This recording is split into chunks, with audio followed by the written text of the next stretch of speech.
What if the convictions against Lucy Letby are not as straightforward as they first seem? Mark McDonald, Lucy Letby's new lawyer, has exposed critical flaws in her case, flaws that may reveal a deeper hidden truth behind the pretext of her guilt. These revelations not only challenge the foundations of this case, but also the integrity of the justice system itself. So what's the background to this? Well, Lucy Letby, a trusted nurse, was convicted in August 2023 at the Manchester Crown Court on 7 counts of murder and 6 counts of attempted murder. These convictions were based solely on circumstantial evidence because no one ever witnessed Lucy Letby physically harming any of the babies in her care. I think this case is a striking example of the concept of pretext versus reason. Just as historical events often mask deeper motives behind surface explanations, like Hitler's justification for invading Poland, the Lucy Letby case raises a critical question. Was the pretext of guilt used to conceal systemic errors, bias, and a rush to assign blame? In today's video, we'll examine the evidence, the investigations, and the new revelations that could redefine this case and indeed the legal system itself. So how does a trusted nurse become the centre of a criminal investigation? To understand this, we must go back to June 2015 when Dr. Stephen Berreley, the lead neonatal consultant at the Countess of Chester Hospital, noticed a troubling spike in neonatal deaths.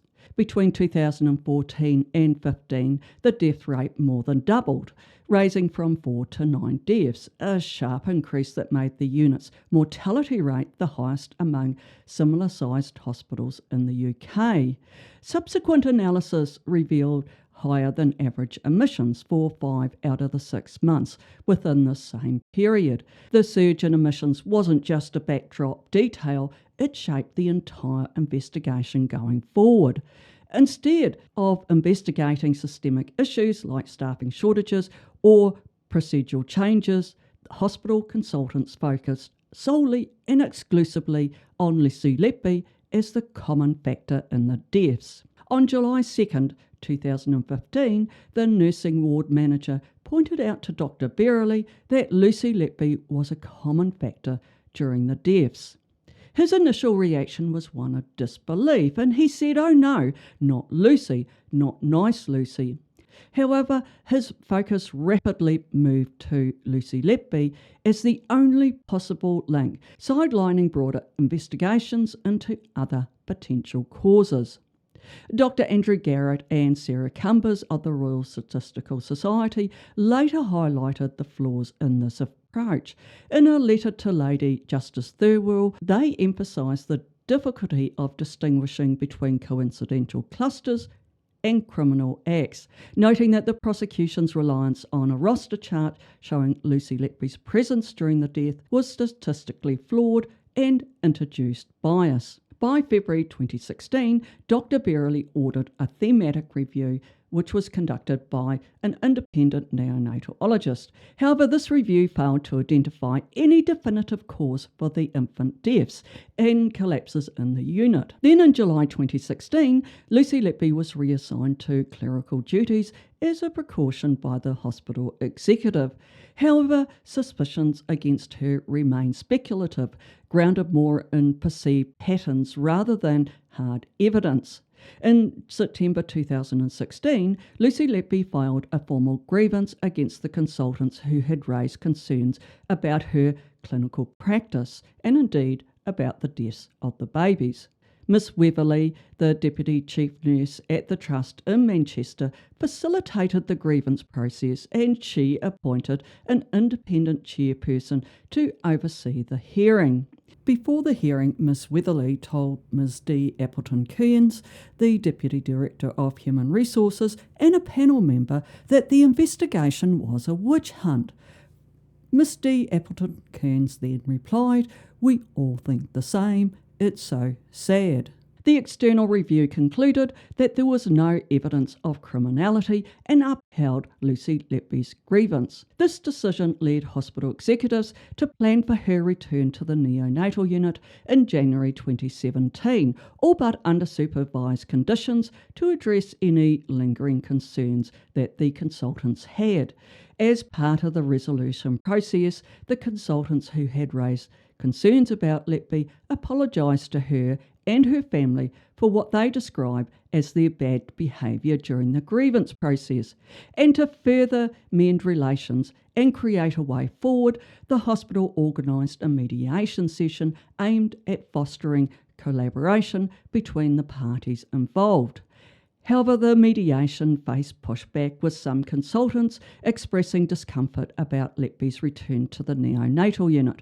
While some staff marked her planned reinstatement with a Tea Party, resistance to her resuming her full clinical duties continued to persist. In April 2017, the hospital's executives decided to pause Lucy Letby's return and issued an explicit instruction for her not to visit the unit. During initial plans to reintegrate Lucy Letby into clinical duties, sustained pressure from the consultants ultimately derailed their efforts. The turning point came in May 2017 when the Cheshire Police were contacted, escalating the matter from an internal review to a full-scale murder investigation. With suspicions now centred on Lucy Letby, the investigation took a significant turn. The Cheshire Police investigation introduced Dr. Dewey Evans as the lead medical expert. However, an important point here, it was Dr. Evans who approached the police offering his expertise.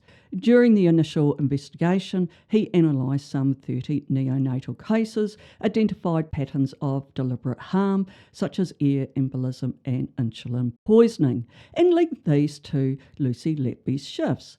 Dr. Evans then testified as the lead prosecution expert, providing expert evidence to support his assertions about how the infants died.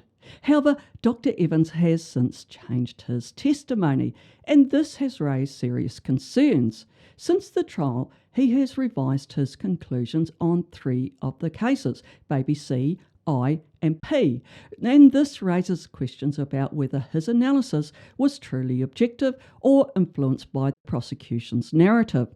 Lucy Letby's legal team has since argued that these changes by Dr. Evans undermine the integrity of the evidence he has given in court and potentially invalidating the convictions themselves. And this raises a critical question. How can a conviction rest on evidence from an expert who has changed his mind after the fact, or after the trial in this case? Furthermore, Dr. Evans reportedly submitted a revised report to the police several months ago outlining his new opinions on the cause of death of these infants. And despite numerous requests from the defence, the prosecution has failed to disclose this updated report, further complicating the integrity of the original trial. Question here is whether Dr. Evans' original testimony was simply used as a pretext that concealed deeper flaws in the investigation.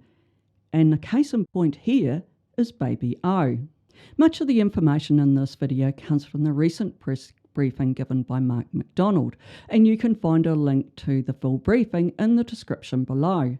During the trial, evidence suggested that baby O was initially doing well, despite concerns about abdominal distension caused by gas build-up in the gastrointestinal tract.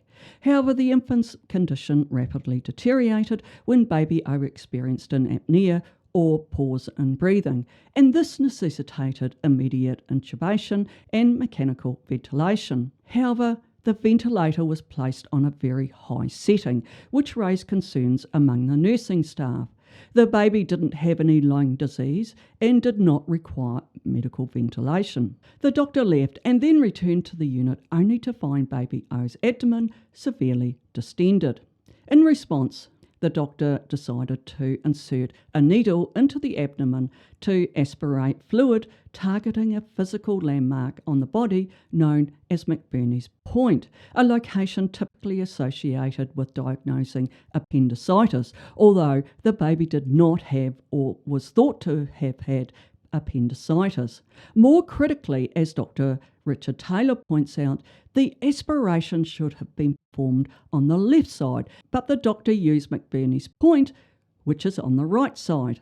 The ventilator's high pressure settings force baby O's liver downward into the pelvis, and this is confirmed by X-ray. So it was the needle being inserted into the abdomen that caused the laceration to the liver and subsequent life-threatening bleeding. The doctor tried to resuscitate the baby, but because they had not realised what they had done, this resuscitation attempt was unsuccessful. Baby O ultimately died of hypovolemic shock due to significant blood loss, meaning there wasn't enough oxygenated blood in the baby's system to sustain life. Despite this evidence being available in baby O's medical records, Dr. Evans testified that baby O's death was caused by air injection administered by Lucy Letby, leading to a liver laceration and internal bleeding.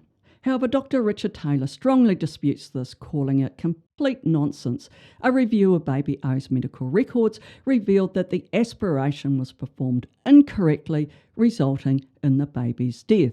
Dr. Taylor emphasised that the photograph clearly demonstrated the needle insertion point was significantly higher on the abdomen than McBurney's point, and this strongly suggested the likelihood of a liver perforation. Furthermore, the second prosecution expert witness agreed that the needle had been inserted higher than McBurney's point, further increasing the probability that the liver was lacerated by the doctor. The treating doctor for baby O would have recognised that their actions led to excessive bleeding, which ultimately caused baby O's death.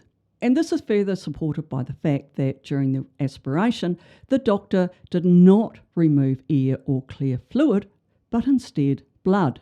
Additionally, the pathologist was not informed of the aspiration procedure, leading to an incomplete post-mortem analysis. These discrepancies call into question the accuracy and the fairness of the trial's conclusions. Baby O's tragic death highlights critical medical errors that were overlooked during the trial. Excessive ventilation pressure displaced baby O's liver, which was then perforated by a poorly executed needle aspiration.